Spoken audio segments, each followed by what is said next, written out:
नए विकास की तरफ मानव सभ्यता बढ़ रही थी, उसमें सबसे बड़ा क्रांति आने वाला था कृषि क्रांति। यह सभ्यता के विकास में लगभग 10,000 ईस्वी के आसपास से स्टार्ट हुआ।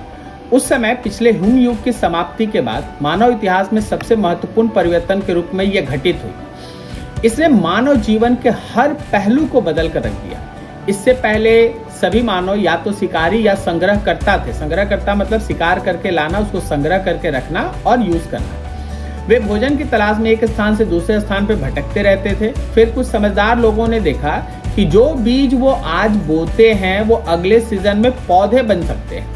उन्होंने जंगली जानवरों को पालतू बनाना शुरू किया। यह प्रक्रिया दुनिया के अलग अलग हिस्सों में, मध्य पूर्व, चीन में, मेसो अमेरिका में स्वतंत्र रूप से शुरू हुई। कृषि ने मानव को भोजन उगाने की अनुमति दी। इसका मतलब था कि अब उन्हें भटकने की जरूरत नहीं थी। उन्होंने स्थायी गांवों और फिर शहरों की स्थापना शुरू कर दी। भोजन के अधिक शेष से समाज को बदल दिया। अब हर व्यक्ति को खाना ढूंढने में समय खर्च करना नहीं पड़ता था।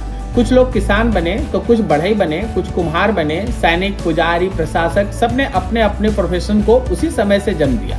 मान के चलिए कि अगर मैं एक टीचिंग का प्रोफेशन अपना के रखता हूं तो ये टीचर भी लगभग उसी समय के आसपास बने होंगे। इसने श्रम के विभाजन को जन्म दिया। इन बस्तियों ने समय के साथ जटिल समाज के रूप में ले लिया, जिन्होंने हर सभ्यता का विकास कराया, जैसे सिंधु घाटी सभ्यता, मिस्र की सभ्यता और मेसोपोटामिया की सभ्यता।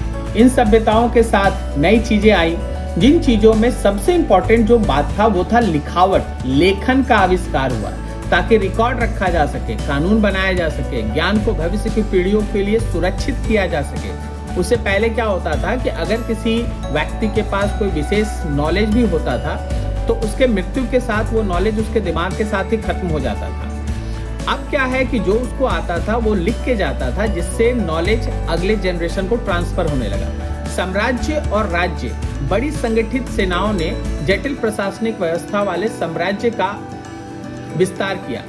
धर्म और दर्शन का आधारशिला रखा गया। संगठित धर्मों और जटिल दार्शनिक विचारों का विकास हुआ, जिन्होंने समाज को नैतिक और सामाजिक ढांचा प्रदान किया। कृषि क्रांति ने मानव जाति को अभूतपूर्व सुरक्षा और समृद्धि दी, लेकिन इसकी एक कीमत भी थी। शिकारी संग्रहकर्ताओं का जीवन शारीरिक रूप से कठिन था, लेकिन संभवतः अधिक विविधतापूर्ण और स्वतंत्र था।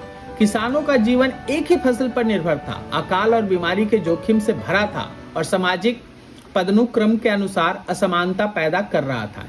इसके बाद की मानव हिस्ट्री इसी कृषि आधारित मॉडल पर विकसित होती रहती है। औद्योगिक क्रांति जो 1760 ईस्वी के आसपास हुई, जिसने मशीनीकरण किया और बड़े पैमाने पे उत्पादन की शुरुआत की। डिजिटल क्रांति जिसमें आज हम लोग जी रहे हैं, 20वीं सदी का दिन है, जिसने सूचना और कंप्यूटर इन दोनों को एक दूसरे के साथ मिक्स किया। कृषि क्रांति के बाद सबसे बड़े बदलाव का हम लोग आज उस पर्टिकुलर डिजिटल क्रांति के अंदर जी रहे हैं। आज होमो सेपियंस ग्रह के हर कोने में है।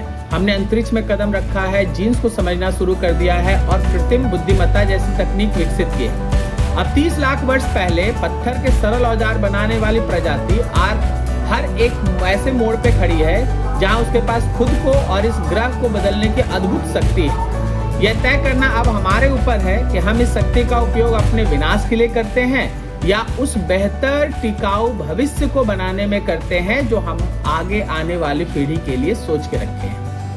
ये था हमारा आज तक का मानव इतिहास। अभी पूरा भविष्य लगातार लिखा जाना बाकी है। धन्यवाद। अगर आपको ये वीडियो पसंद आया तो आप इस चैनल को सब्सक्राइब करें और कृपया करके अगर बेल आइकन आप दबाएंगे तो जब भी मैं कुछ इस तरह का नया वीडियो इस पे पोस्ट करूंगा तो आपको वो नोटिफिकेशन मिलते रहेगा। धन्यवाद।